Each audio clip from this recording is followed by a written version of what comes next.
20,000ಕ್ಕೂ ಹೆಚ್ಚು ಹಾಡುಗಳನ್ನು ಹಾಡಿದ್ದಾರೆ. 4 ರಾಷ್ಟ್ರೀಯ ಚಲನಚಿತ್ರ ಪ್ರಶಸ್ತಿಗಳಿಗೆ ಭಾಜನವಾದವರು ಜಾನಕಮ್ನವರು. 31 ವಿವಿಧ ರಾಜ್ಯ ಪ್ರಶಸ್ತಿಗಳನ್ನು ಪಡೆದಿದ್ದಾರೆ ಎಸ್ ಜಾನಕಿ ಅವರು.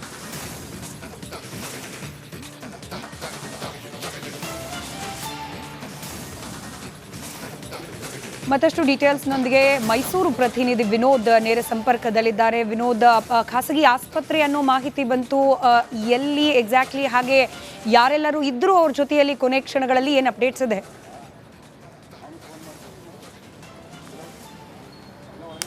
ಸ್ಮಿತಾ, ಕಳೆದ 4-5 ವರ್ಷಗಳಿಂದಲೂ ಕೂಡ ಅವರು ಮೈಸೂರಿನ ಏನೋ ಒಂದು ಹರ್ಷಾವರವಿದೆ ಆ ಒಂದು ಭೋಗಾದಿಯ ಒಂದು ನಿವಾಸದಲ್ಲಿ ವಾಸವಾಗಿದ್ದರು.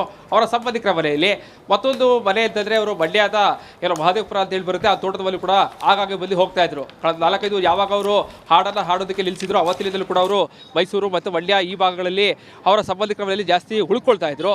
ಇಂದು ಮಧ್ಯಾಹ್ನ ಒಂದಷ್ಟು ಎದೆ ನೋವು ಕಾಣಿಸ್ಕೊಳ್ಳೋ ಕಾರಣಕ್ಕಾಗಿ 1:30-2 ಗಂಟೆ ಸುಮಾರಿಗೆ ಅವರು ಆಸ್ಪತ್ರೆಗೆ ದಾಖಲಾಗಿದ್ದಾರೆ. 1 ಗಂಟೆ ಮುಂಚಿತವಾಗಷ್ಟೇ ಏನು ಚಿಕಿತ್ಸೆ ಫಲಕಾರಿಯಾಗಿದೆ. ಈಗಾಗಲೇ ಸಾಕಷ್ಟು 90 ವರ್ಷ ವಯಸ್ಸಾಗಿದೆ. ವಯಸ್ಸಾದ ಕಾಯಿಲೆಯಿಂದ ಬಳಲ್ತಾ ಇದ್ದಂತಹ ಎಸ್ ಜಾನಕಿ ಅವರು ಮೃತಪಟ್ಟಿರುವಂಥದ್ದು. ದುಷ್ಯಂತ ಗಮನಿಸ್ತಾ ಇರ್ಬೋದು, ಈಗಾಗಲೇ ಮೈಸೂರಿನ ಏನು ಅಪೋಲೋ ಆಸ್ಪತ್ರೆ ಇದೆ, ಈ ಒಂದು ಆಸ್ಪತ್ರೆಯಲ್ಲಿ ಏನೋ ಮೃತಪಟ್ಟಿರುವಂಥದ್ದು. ಈಗಾಗಲೇ ಏನು ಅವರ ಸೊಸೆ ಮತ್ತು ಅವರ ಸಂಬಂಧಿಕರು ಈಗಾಗಲೇ ಏನು ಸ್ಥಳದಲ್ಲಿದ್ದಾರೆ ಅನ್ನುವಂತಹ ಮಾಹಿತಿಗಳಿದೆ. ಜೊತೆಗೆ ಅವರ ಅಂತ್ಯಕ್ರಿಯೆ ಎಲ್ಲಿ ನಡೆಯುತ್ತೆ ಇದರ ಬಗ್ಗೆ ಅವರ ಸಂಬಂಧಿಕರು ಇನ್ನಷ್ಟು ತಿಳಿಸ್ಬೇಕಾಗಿದೆ. ಜೊತೆಗೆ ಈಗಾಗಲೇ ಏನು ಈಗಷ್ಟೇ ಅವರ ಮೃತಪಟ್ಟಿರುವಂತಹ ವಿಚಾರ ಗೊತ್ತಾದ ಕಾರಣಕ್ಕಾಗಿ ಅವರ ಸಂಬಂಧಿಕರು ಕೂಡ ಈಗಾಗಲೇ ಏನು ಆಸ್ಪತ್ರೆಗೆ ಬಂದಿದ್ದಾರೆ. ಒಳಭಾಗದಲ್ಲಿ ಏನು ಅಂತಿಮ ಹಂತದ ಸಿದ್ಧತೆಗಳಿದೆ ಅದೆಲ್ಲ ಕೂಡ ಮಾಡ್ಕೊಳ್ಳೋದಕ್ಕೆ ಸಿದ್ಧತೆಗಳು ಮಾಡ್ಕೊಳ್ತಾ ಇದ್ದಾರೆ.